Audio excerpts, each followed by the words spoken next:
मैं इंजीनियर प्रदीप कांत पटेल आपके अपने YouTube चैनल एग्जाम कोच पर स्वागत करता हूं। और जैसा कि हम लोग आज एक नया टॉपिक देखेंगे, इसमें नदी का टॉपिक पढ़ेंगे। और इस टॉपिक में जो है आपका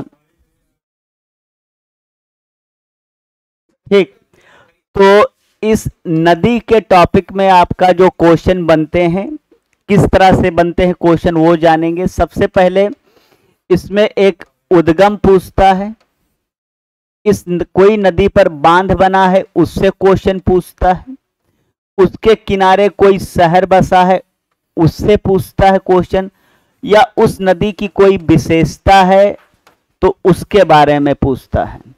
और हम लोग आज पढ़ेंगे भारत की प्रमुख नदियों के बारे में। और भारत में हम लोग आज देखेंगे हिमालय क्षेत्र की नदियां जो हिमालय क्षेत्र से निकलती हैं। तो सबसे पहले हिमालय क्षेत्र की, इसके बाद जो है मैदानी क्षेत्र की नदियां, मध्य भारत की और प्रायद्वीपीय भारत की नदियां देखेंगे। तो पहले हम लोग स्टार्ट करते हैं। तो सबसे पहले अगर जो बात किया जाए नदी में, तो नदी दो तरह से हम लोग पढ़ते हैं। एक तो होती है पूर्ववर्ती और दूसरा होता है, अगर बात किया जाए, अंतर्वाही। ठीक, पूर्ववर्ती नदियां उनको कहा जाता है जो नदियां किसी क्षेत्र में बह रही होती हैं, इसके बाद उस क्षेत्र में पर्वत श्रेणी जो है खड़ी हो जाती है, और फिर जो है तब भी उस क्षेत्र में वो बह रही हो।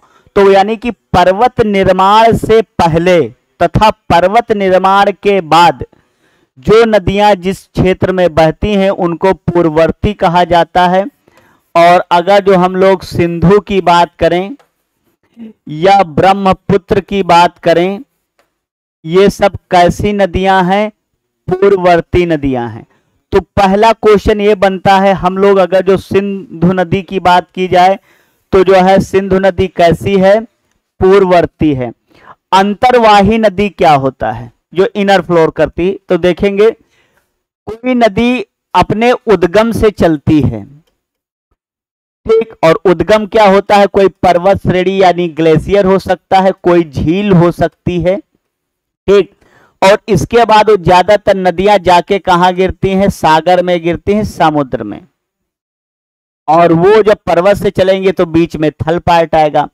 तो जो नदियां अपने उद्गम से चलें और समुद्र तक ना पहुंच पाए और उनका पानी बीच में ही खत्म हो जाए, ऐसी नदियों को कहा जाता है अंतर्वाही नदी। क्लियर? और ऐसा देखने को केवल डेजर्ट जोन में मिलता है और कहीं नहीं। तो अगर जो हम लोग अंतर्वाही नदी की बात करें तो भारत की एक नदी की चर्चा आती है, उसको कहते हैं लूनी नदी। लूनी नदी निकलती अरावली रेंज से है और कच्छ के रन में ही खत्म हो जाती है, अरब सागर तक नहीं पहुंच पाती है। इसी वजह से हम लोग इसको क्या कहेंगे? अंतर्वाही नदी। इसी में एक और कॉन्सेप्ट आता है सहायक नदी का। जब कोई नदी निकलती है, ठीक, और उसके बाद समुद्र में गिरती है और किसी जिस क्षेत्र से वो गुजर रही होती उस क्षेत्र में और बहुत सारी नदियां आकर इसमें अगर जो मिलती रहें तो इन सब नदियों को कहा जाएगा सहायक। इसी वजह से ट्रिब्यूटरी बोला जाता है। क्लियर? तो सहायक नदी कहते हैं हम लोग इनको, ट्रिब्यूटरी इंग्लिश में कहते हैं। तो सहायक नदियों में, और जो ये पूरा क्षेत्र अगर जो माना जाए तो ये कहलाता है अपवाह तंत्र। यानी कि वह कोई नदी है और उस नदी में जितनी एरिया का पानी बहकर आता है वो सब अपवाह तंत्र कहलाता है। तो ज्यादातर हम लोग जब पढ़ेंगे नदियों में तो किसी एक नदी को बेस मानेंगे और उसका पूरा ड्रेनेज सिस्टम अपवाह तंत्र के बारे में पढ़ लेंगे। क्लियर है? तो चलिए स्टार्ट करते हैं। हम लोग देखेंगे इसी में हम लोग पहले हिमालय क्षेत्र की नदियों के बारे में बात करेंगे। तो अगर हम लोग बात करें हिमालय क्षेत्र की नदियों में,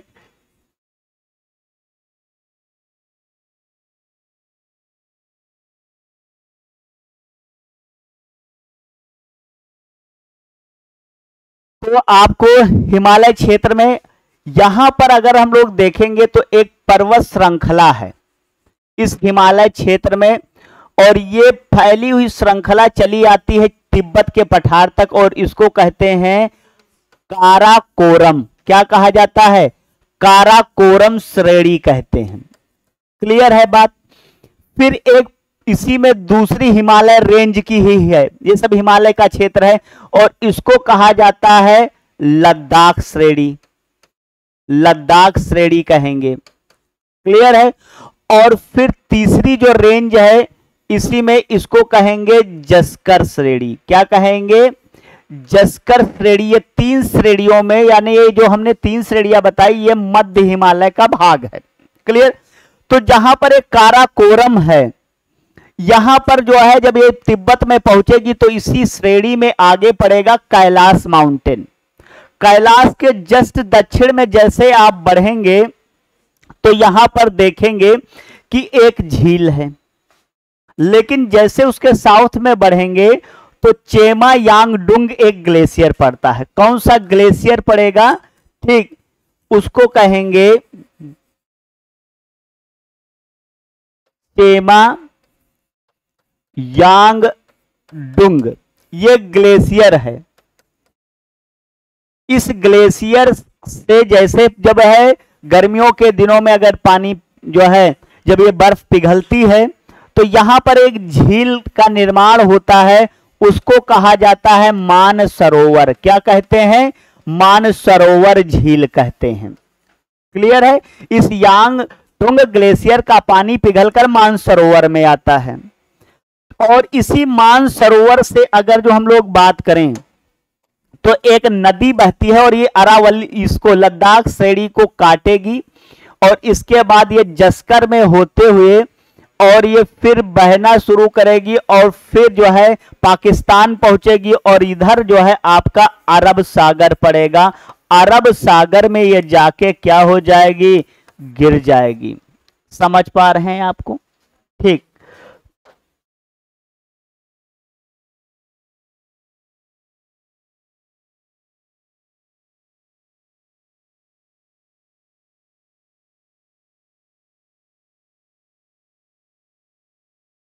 क्लियर है? इतना जो है अब देखेंगे तो इसी मानसरोवर झील से एक नदी निकलती है, और जो ये नदी है इसका नाम है सिंधु नदी। क्या नाम है? सिंधु नदी। तो हम लोग पढ़ेंगे सिंधु नदी के बारे में। तो पहला चेमा यांगडुंग ग्लेशियर या मानसरोवर झील से ये निकलती है। क्लियर? जब तक ये तिब्बत में है ये झील, तो जब ये तिब्बत में जब तक ये बहेगी, ठीक, तब तक इसको कहेंगे, तिब्बत में इसको शेर मुख कहा जाता है। क्या कहते हैं? शेर मुख कहते हैं, या जो है सिंगी खबान कहा जाता है। क्या कहते हैं? सिंगी खबान। क्या नाम है इसका? सिंगी खबान। ये तिब्बत में इसको बोला जाता है। क्लियर? इसके बाद चूंकि इधर मध्य हिमालय का ये पार्ट था, इसके बाद जैसे ही मध्य हिमालय को क्रॉस करेंगे तो इधर पड़ेगा ग्रेट हिमालय। तो जो ग्रेट हिमालय में ऊंची ऊंची पर्वत श्रृंखला, इस वजह से ये उत्तर और पश्चिम की ओर बढ़ जाएगी, इधर नहीं आ पाती क्योंकि ऊंची श्रृंखला उनको काट नहीं सकती। तो सबसे पहले यहां पर जब ये पहुंचेगी तो यहां पर पड़ेगा एक है दमचौक गांव, और इस दमचौक गांव के पास ये एंट्री करेगी, और जब यहां पहुंचेगी तो यहां पर एक गांव पड़ेगा, उसको कहेंगे चिल्लाम गांव। वहां से ये पाकिस्तान में, तो भारत में कहां से प्रवेश करती है? दमचौक गांव में, और चिल्लाम गांव से ये पाकिस्तान में प्रवेश करती है। क्लियर है बात? सिंधु कैसी है? पूर्ववर्ती। एक क्वेश्चन और बनता है कि बताइए सिंधु नदी किन 2 पर्वत श्रेणियों के बीच में बहती? तो आपका आंसर हो जाएगा, ठीक, आपका लद्दाख और जस्कर श्रेणी। पॉइंट क्लियर है? समझ पा रहे हैं? गुड। ठीक, चलिए आगे बात करेंगे। तो ये किस श्रेणी के बीच में बहती है? तो आपका लद्दाख प्लस जस्कर श्रेणी के बीच बहती है। ठीक, अब देखेंगे जब ये पहुंचेगी तो यहां से अगर हम लोग बात करें काराकोरम, यहां पर एक ग्लेशियर पड़ता है, इसको कहते हैं रैमो। क्या कहा जाता है? रैमो ग्लेशियर कहते हैं। और इस रैमो ग्लेशियर से एक नदी निकलती है और उसका नाम है श्योक, और वो आके मिल जाती है। क्या नाम है इसका? श्योक नदी। तो ये हो गई इसकी सहायक नदी। दूसरी जस्कर श्रेणी से एक नदी निकलती है और जाके मिल जाती है, इसको कहेंगे जस्कर श्रेणी। ठीक, तीसरा अगर हम लोग बात करेंगे, ये आपका पड़ता है पीओके, इसमें पड़ेगा गिलगिट। तो एक इसमें नदी मिलेगी गिलगिट, गिलगिट भी नदी इसमें मिलेगी। क्लियर? तो ये जो है आगे हम लोग इसी में समझते हैं, देखेंगे। तो यहां पर आपको बात हो रही थी मानसरोवर की, और उसमें मानसरोवर झील से निकलने वाली नदी की बात हो रही थी सिंधु की। क्लियर है? तो आपको इतने पॉइंट, तो इसमें पहला आपको बताया गया श्योक नदी, और जो है तो जो हम लोग बात कर रहे थे सिंधु नदी की, तो सिंधु नदी की अगर जो बात किया जाए तो इसकी सहायक नदियां बात करेंगे। तो पहला बताया गया आपको श्योक नदी, इसकी सहायक है। दूसरा बताया गया जस्कर नदी, ये इसकी सहायक है। कौन सी बताई गई? जस्कर। इसके बाद आपको बताया गिलगिट,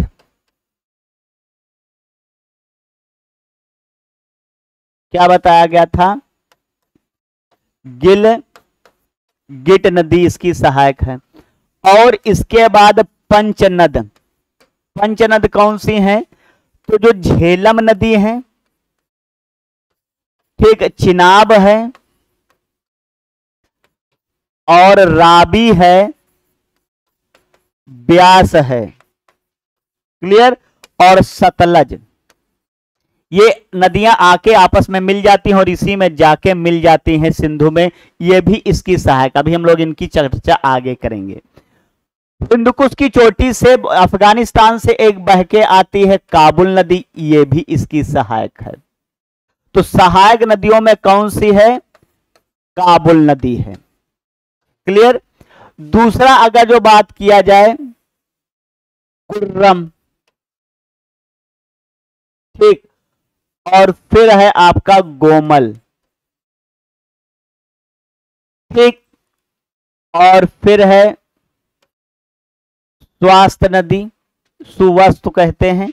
ये सब जो है, तो कुर्रम हो गया इसकी सहायक नदी, गोमल हो गया इसकी सहायक नदियों में सिंधु की, और ये पंच नदियां। ठीक, जब ये पहुंचेगी तो इसके किनारे जो है कराची बंदरगाह स्थित है।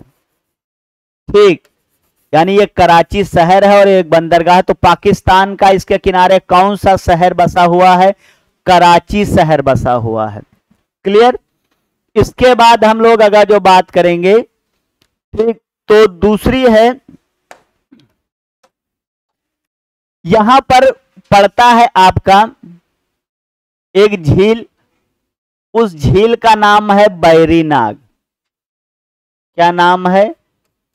बैरीनाग और शेषनाग, दो पड़ोसे में नदी, ये झीलें हैं। तो इसी बैरीनाग झील से एक नदी निकलती है और उसका नाम है झेलम। ठीक, ये किस नदी की बात हो जाएगी? झेलम की। और इसके बाद जो है ये नदी जाएगी, पड़ेगा झांग, या कहीं कहीं झुंग लिखा मिलता, कहीं कहीं झंग मिलता, पाकिस्तान का क्षेत्र है, ये जाके चिनाब में मिल जाएगी। क्लियर? तो अगर हम लोग बात करें इसी में सिंधु के बाद झेलम की, तो जो झेलम है ये कहां से निकलती है? बैरीनाग। कहां से निकलेगी? बैरीनाग झील, ये पड़ेगी जम्मू कश्मीर में।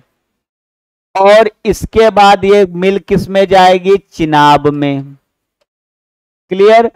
दूसरा, इसके किनारे श्रीनगर बसा है शहर, और ये जाके इसके ही अटैच हो जाती है भारत की सबसे मीठे पानी की बड़ी झील है बुलर झील, तो इसके किनारे बुलर झील भी स्थित है। और इसके ऊपर एक बांध बना है, उस बांध का नाम है तुलबुल। क्या बांध है इस पर, कौन सा बांध बना है, तो इस पर है तुलबुल बांध। कौन सा बांध बना है, तुलबुल बांध। पूछा जाता है तुलबुल बांध किस नदी पर है, झेलम पर है। क्लियर है। आगे इसकी जो सहायक नदी है वो है किशन गंगा। क्या है, किशन गंगा इसकी सहायक नदी है। क्लियर है बात। तो हम लोग बात करेंगे इसी में,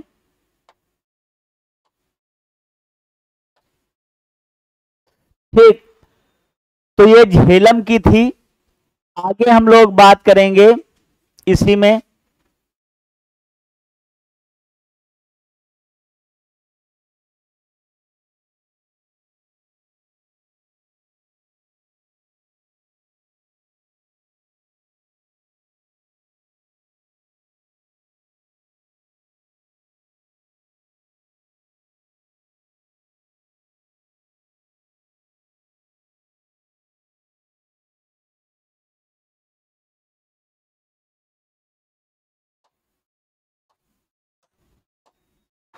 आगे है चिनाब नदी। कौन सी नदी है, चिनाब नदी। जो चिनाब नदी है, यहां पर दो ग्लेशियर पड़ते हैं। अगर बात किया जाए हिमाचल प्रदेश में, एक का नाम है चंद्रा और दूसरे का नाम है भागा। इन दो ग्लेशियर से जो है निकलती है और फिर ये जम्मू कश्मीर होते हुए ये दोनों मिल जाएंगी और इसके बाद ये पहुंचेंगी झंग और जाके इसमें चिनाब में मिलती है झेलम और फिर ये पड़ेगा आपका मिठानकोट। ठीक, क्या पड़ेगा आपका, मिठानकोट पड़ेगा। पाकिस्तान का ये एरिया है, यहीं पे जाके ये मिल जाएगी। अगर हम लोग बात करें, ठीक, तो ये किस नदी की बात हो रही थी, चिनाब की बात हो रही थी, चिनाब। तो जो चिनाब है ये कहां से निकलती है, चंद्रा व भागा ग्लेशियर से। कहां से निकलेगी, चंद्रा और भागा ग्लेशियर से निकलेगी और मिलेगी किसमें जाके, सिंधु में। इसकी सहायक अगर देखा जाए तो झेलम है और राबी इसकी सहायक हो जाएगी, सतलज इसकी सहायक हो जाएगी। क्लियर। तो जो है अगर बात किया जाए तो कहां ये मिलेगी, सिंधु में जाके मिल जाएगी। मिठानकोट के उसकी सहायक नदियां झेलम, राबी, सतलज हैं। क्लियर है। तो अगला जो है यहां पर हिमाचल प्रदेश में आपका एक दर्रा पड़ता है रोहतांग। क्या पड़ेगा, वहां से एक नदी निकलती है और फिर वो आपका बहती हुई और जाएगी मिठान झुंग के पास, किसमें मिल जाएगी, जो है रोहतांग दर्रा पड़ता है। यह हिमाचल प्रदेश का है और इससे जो नदी निकलेगी उसका नाम है ब्यास, सॉरी राबी। क्या नाम है, राबी नदी। तो हम लोग बात करेंगे राबी नदी की। तो जो राबी नदी है ये निकलती है रोहतांग दर्रा से और मिलती कहां है, चिनाब में। ये भी झुंग के पास जाके मिल जाएगी, किसमें, चिनाब में। इसके किनारे लाहौर बसा हुआ है। तो इसके किनारे कौन सा शहर बसा, तो इसके किनारे जो शहर है वो लाहौर। अब देखेंगे तो आपको झेलम के किनारे बताया गया था तुलबुल बांध। कौन सा बांध, तुलबुल बांध बताया गया था। और जो चिनाब के किनारे बांध है, इसके किनारे बांध पड़ते हैं बगलिहाल, ठीक, और फिर आपका दुलहस्ती बांध और सलाला बांध। ये 3 बांध जो है झेलम पर, चिनाब पर है। एक हो गया तुलबुल बांध, सॉरी, एक हो गया आपका बगलिहाल, दूसरा सलाला हो गया, और ये दुलहस्ती। ये 3 बांध इस पर हैं। रावी पर अगर जो बांध बात किया जाए तो इस पर है आपका फीन सागर और रंजीत सागर, ठीक, ये है आपका, ठीक। कौन सा है? फीन सागर और रंजीत सागर, ये 2 बांध इसके ऊपर बने हुए हैं रावी नदी पर। तो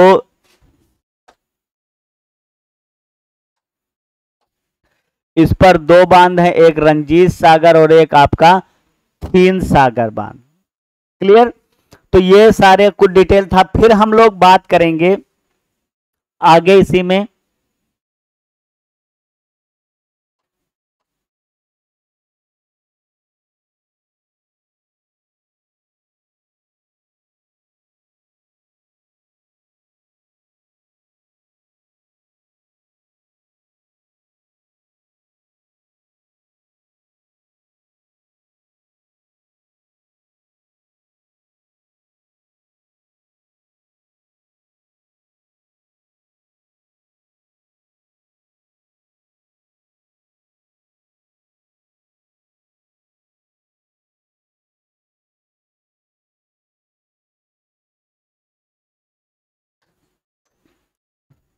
इसके बाद अगली जो इस पर है, इसी हिमाचल प्रदेश में अगर बात किया जाए तो पड़ता है ब्यास कुंड। क्या पड़ेगा? ब्यास कुंड पड़ेगा। यह हिमाचल प्रदेश की ही बात हो रही है, रोहतांग दर्रे के पास है। इससे एक नदी निकलती है और पहुंचेगी पंजाब, और वहां पर पड़ता है हरिके, ठीक। यह पड़ेगा आपका कपूरथला रीजन, ठीक, पंजाब में। वहां पर ये हरिके के पास जाके किसमें मिलेगी? सतलज में। तो हम लोग बात करेंगे आगे ब्यास नदी की। तो जो ब्यास नदी है, या ये कहां से निकलती है? तो ब्यास कुंड से निकलती है। कहां से निकलेगी? ब्यास कुंड, और ये पड़ेगा रोहतांग दर्रे के पास हिमाचल प्रदेश में। और हरिके के पास, कहां पर है? हरिके, ये पंजाब में पड़ेगा, के पास मिल जाएगी किससे? सतलज से मिल जाएगी। किससे मिल जाएगी? सतलज से मिल जाएगी, ठीक, सतलज में मिल जाएगी। क्लियर? जहां पर ये मिलती है वहां पर एक बैराज द्वीप बनाती है। क्या बनाती है? बैराज द्वीप बनाती है। और इसी बैराज द्वीप से भारत की सबसे बड़ी नहर इंदिरा गांधी निकाली गई है। कौन सी नहर? इंदिरा गांधी नहर निकाली गई है, ठीक। तो हम लोग बात करेंगे इसी में, अगर बात की जाए अगली नदी की, तो वो ये है कि यहां पर आपको बताया गया है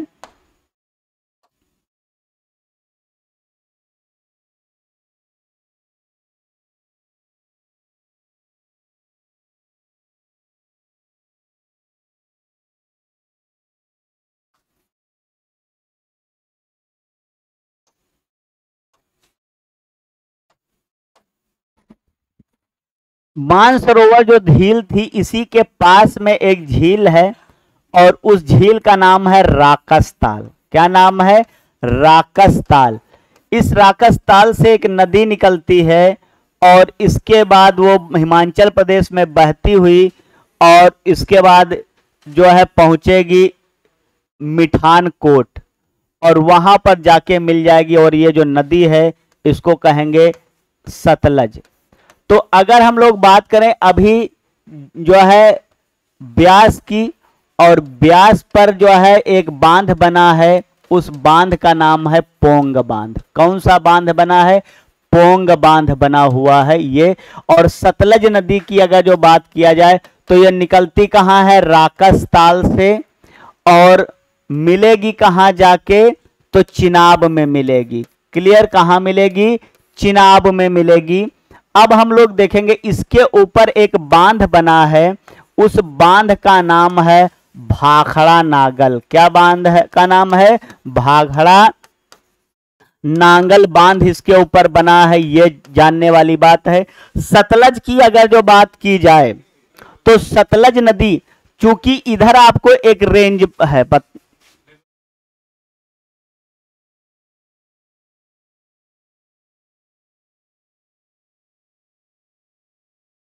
ठीक, यहां पर आपको बताया गया था जस्कर श्रेणी, और यहां पर आपको जो है ये इसके पड़ोस में पड़ता है राकस ताल मानसरोवर के, और इस राकस ताल से एक नदी निकलती है और इस तरह से ये जस्कर श्रेणी है, इसको काटेगी तो ये हो जाएगा ग्रेट, दरअसल ये मध्य हिमालय का पार्ट है जस्कर।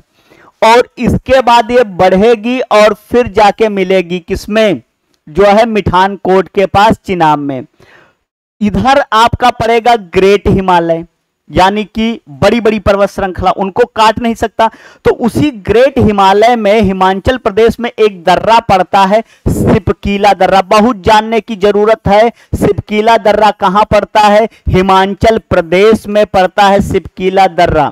क्लियर, और सिपकीला दर्रे से ये भारत में पूछा जाता है कि सतलज नदी किस दर्रे से भारत में प्रवेश करती है, तो सिपकीला दर्रे से भारत में प्रवेश करती है।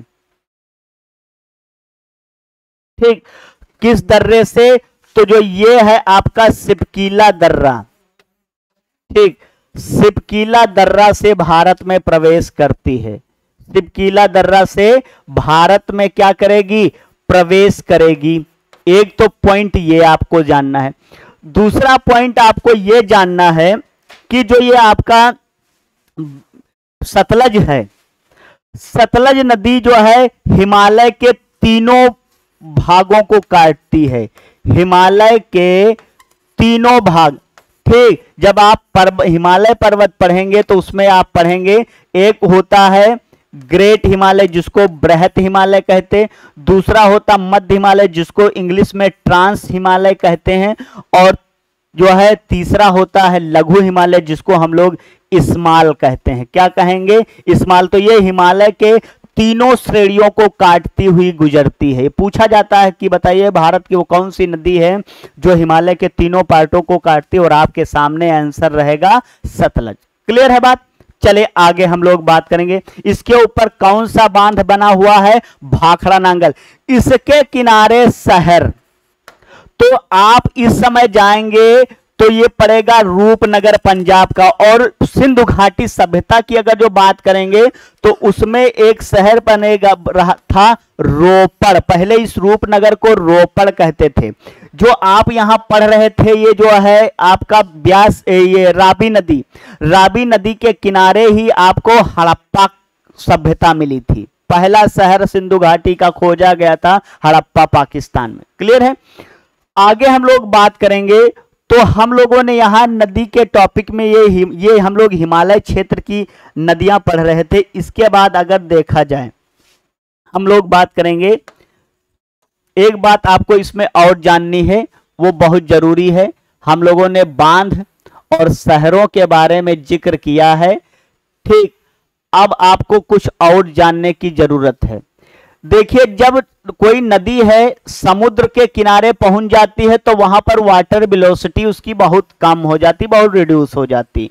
तो वहां पर क्या है, सेडिमेंटेशन होता है और रॉ मटेरियल जमता है। तो नदियां कई भागों में बट जाती हैं उसको, और उस नदियों के जो भाग बटे होते हैं उनके बीच में जो मैदान हो पाए जाते हैं उनको कहा जाता है डेल्टा। लेकिन आपको यहां जानना है कि जब दो नदियां मैदान में बह रही हो तो उसके बीच में जो हो उसको कहेंगे दो आब। क्लियर।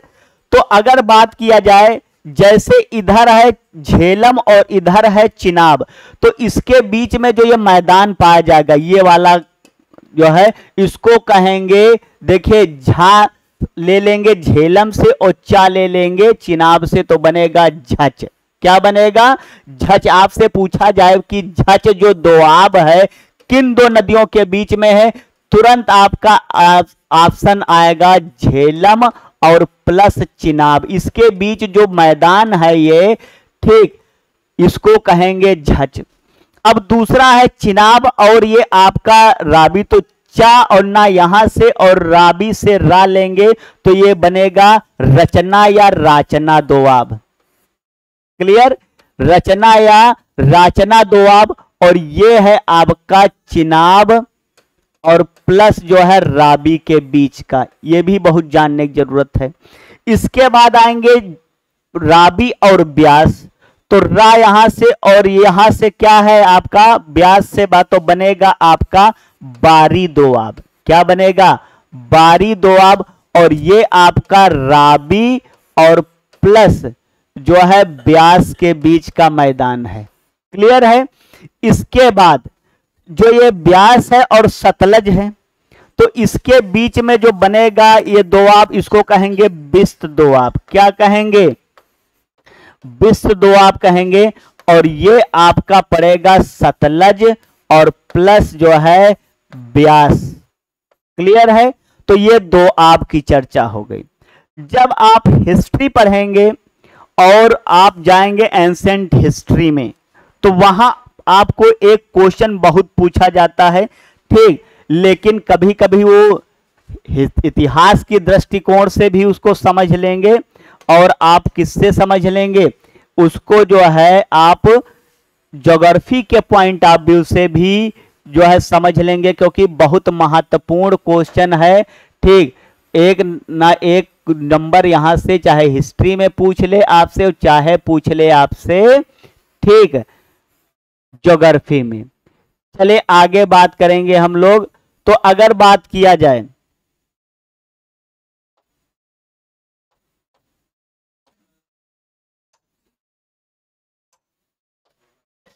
ठीक, आप एक तरफ क्या है, इधर है नया नाम, मतलब जो आज बोला जाता, और इधर आप नोट कर लेंगे पुराना नाम। काहे में? पुराना नाम।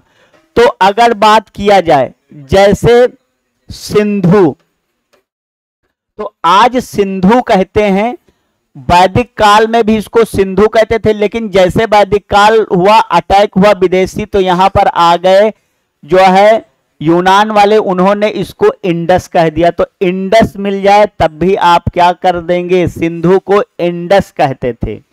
इसके बाद अगर जो हम लोग बात करें इसी में, जो काबुल नदी है इसकी सहायक सिंधु की, ठीक, इसको कुंभा कहा जाता था। क्या कहते थे? कुंभा। और जो ये आपका कुर्रम नदी है इसको क्रुमु कहते थे। क्या कहते थे? क्रुमु कहा जाता था।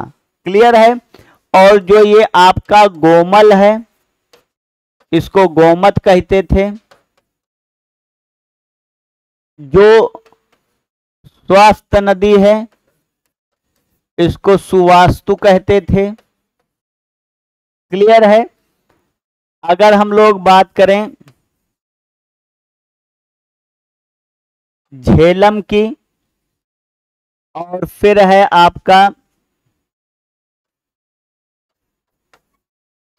चिनाब, रावी,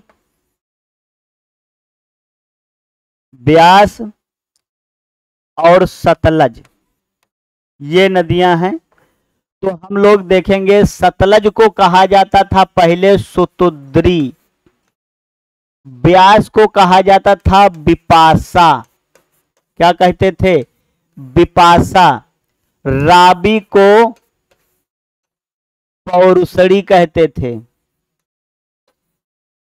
ठीक, झेलम को अस्कनी कहते थे, और सॉरी चिनाब को अस्कनी और झेलम को बितस्ता कहते थे। ये आपको पुराने नाम और नए नाम आने चाहिए। क्लियर है? तो हम लोगों ने यहां शहर देखे, ठीक, झेलम की सहायक नदी कौन सी है? किशनगंगा। झेलम के किनारे बुलर झील है, श्रीनगर शहर है। चिनाब अगर देखा जाए तो झेलम पर तुलबुल बांध बना है, चिनाब पर बगरहाल, दुलहस्ती और सलाला बांध बना है, और राबी पर रंजीत सागर और थीन सागर बांध बने हैं।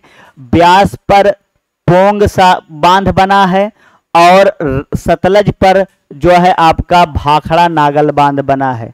ये पुराने जो है इनके नाम हैं, और ये नए नाम है, ये भी आपको जानना जरूरी। तो हम लोगों ने हिमालय क्षेत्र की नदियों के बारे में बात की, ठीक, और फिर हम लोग पढ़ेंगे मैदान क्षेत्र की नदियां। तब तक के लिए धन्यवाद।